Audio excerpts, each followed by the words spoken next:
Okay, we're going to look at solving two-step equations, and again, we're going to look at a couple of different strategies, a couple of different things that you can think about.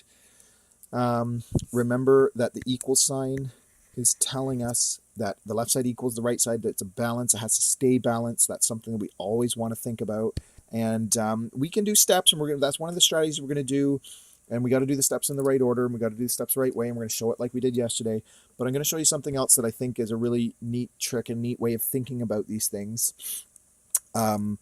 And later on in this course, we're going to be doing some real world applications of equations that look a lot like all of these. And this will be a really good way of thinking about it. Okay, so I'm going to start with that. We're going to take a look at example number 1 here. And what I notice is, what this equation is telling me is when I add these two things together, they give me 15, right? That's what this equation is saying. It's nothing more complicated than that. It's saying this thing plus this thing is 15. Well, I know this one's 3 because it says 3. So what does this one have to be in order for adding them together to give me 15? Well, it's got to be 12 because 12 plus 3 is 15, right? So what that's telling me is I can write 2x equals 12. I know that. Now I'm going to show you another way that we can come up with that, but that's one way of looking at it, is that this 15 is getting made up of two things. One of them is 3, so what's left? That's the rest of it. But we can also show it like yesterday, and how would we do it yesterday? We do minus 3, and whatever we do to one side, we do the same to the other, and then we get 2x equals 15 minus 3, right? Which is 12. And then we finish it just like we did yesterday. Divide by 2,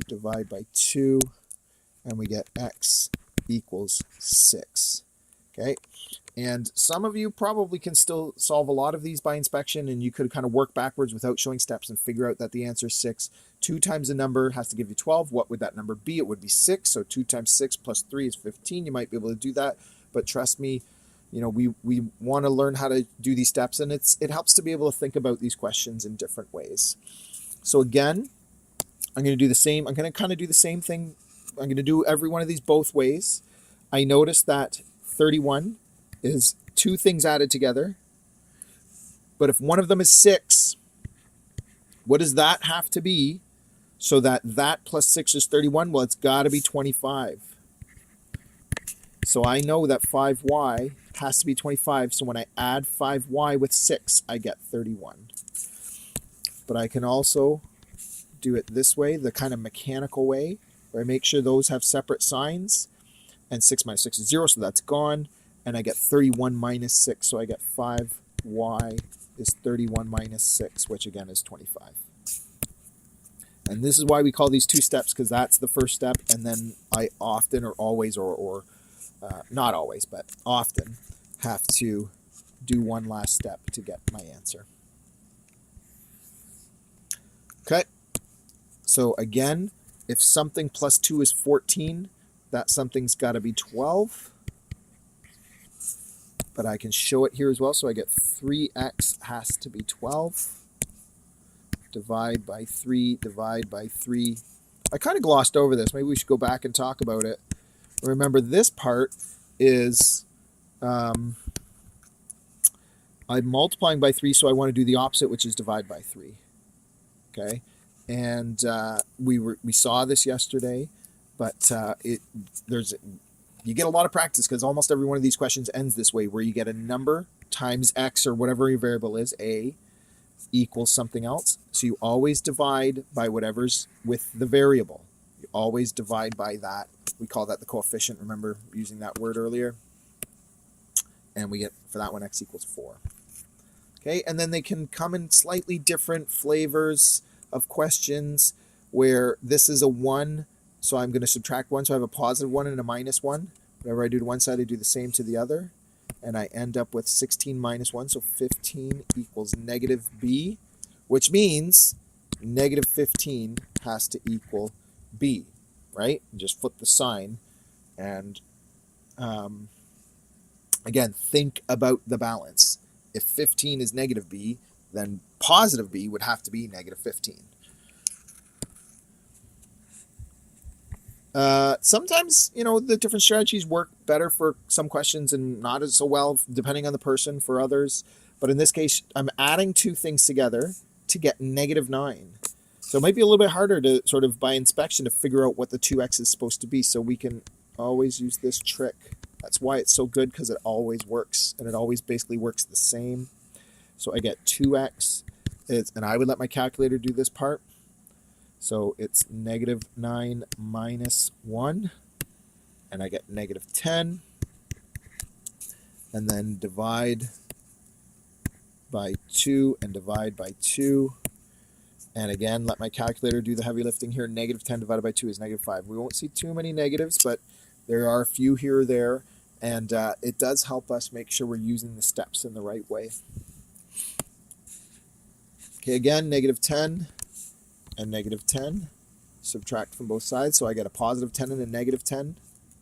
And I got -4t. This is a strange one. It's -4t because there was a negative sign in front of it, so there should still be 26 minus 10 is 16.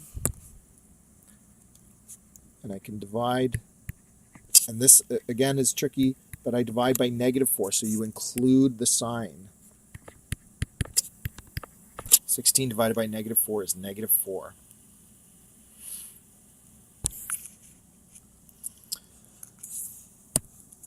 So, again, I like these ones sometimes with the bigger numbers because they really, I don't know, it jumps out at me the way that this works.